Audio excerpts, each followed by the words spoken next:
La ilaha illallah. Tiga sahabat Nabi yang masuk Islam, setelah diyakinkan Raja Nasrani. Kisah mualafnya tiga sahabat Nabi, yaitu Amr bin Aish, Khalid bin Walid, dan Utsman bin Talha. Sejumlah sejarawan bahkan membuat judul khusus untuk membahas proses tiga sahabat ini menjadi seorang Muslim. Awal mula kesadaran Amr bin Aish adalah ketika ia bertemu dengan Raja Najasyi untuk melakukan diplomasi agar sang raja mau mengusir umat Muslim yang hendak berlindung di negerinya. Dalam pertemuan itu Amr mendapat perenungan yang akhirnya membuatnya tertarik untuk menjadi mualaf. Sebelum peristiwa hijrah ke Madinah, umat Muslim pernah hijrah ke Ethiopia yang saat itu di bawah kepemimpinan Raja Adil dan bijaksana bernama Negus, seorang Nasrani yang taat. Berbagai penindasan yang dialami umat Muslim di tanah Makkah membuat mereka harus segera mencari tempat aman agar bisa menjalani hidup lebih tenang dan beribadah lebih leluasa. Pada bulan Rajab tahun kelima dari kenabian sejumlah sahabat hijrah ke Ethiopia. Saifurrahman Al-Mubarakfuri melaporkan, jumlah umat Muslim yang hijrah ke Ethiopia saat itu sebanyak 16 orang, yang terdiri dari 12 laki-laki dan 4 perempuan. Rombongan ini dipimpin oleh Utsman bin Affan. Perjalanan yang dilakukan pada malam hari secara sembunyi-sembunyi ini hampir saja digagalkan oleh orang Quraisy. Beruntung, saat rombongan tiba di pinggir pantai untuk menyeberang, datang dua kapal yang bisa digunakan untuk moda transportasi. Ketika orang Quraisy sudah tiba di pantai, rombongan Muslim sudah jauh bertolak. Sesampainya di Ethiopia, mereka mendapat perlakuan baik dari penduduk setempat dan dibiarkan untuk menetap di sana. Keberhasilan sekelompok umat Muslim mencari perlindungan ini membuat kaum Quraisy marah besar, mereka tidak mau ada orang Muslim yang bisa hidup damai. Akhirnya, diutuslah Amr bin Aish dan Abdullah bin Rabi'ah untuk melakukan negosiasi kepada Raja Negus dengan tujuan mempengaruhi sang raja. Dengan begitu, umat Muslim akan diusir dari Ethiopia. Keduanya membawa sejumlah hadiah untuk diberikan kepada raja.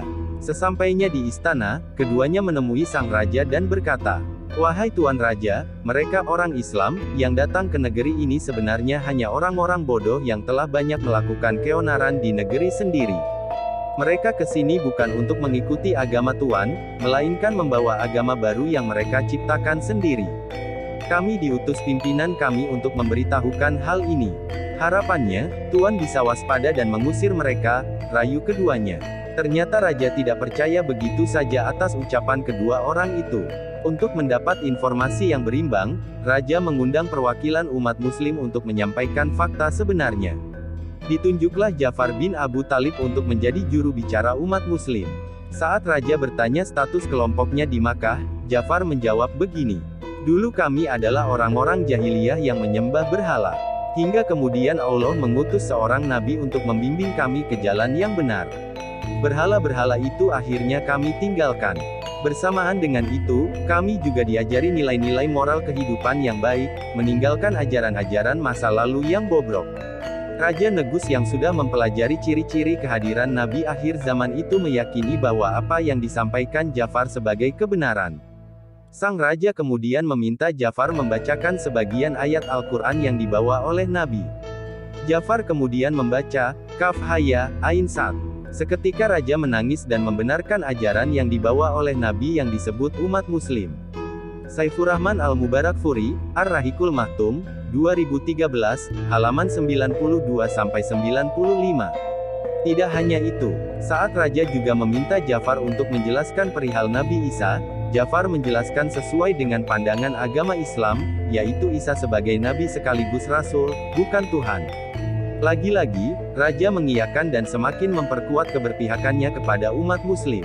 Sejak saat itu, raja mengusir dua delegasi orang Quraisy tadi dan mengembalikan seluruh hadiah yang sudah mereka berikan.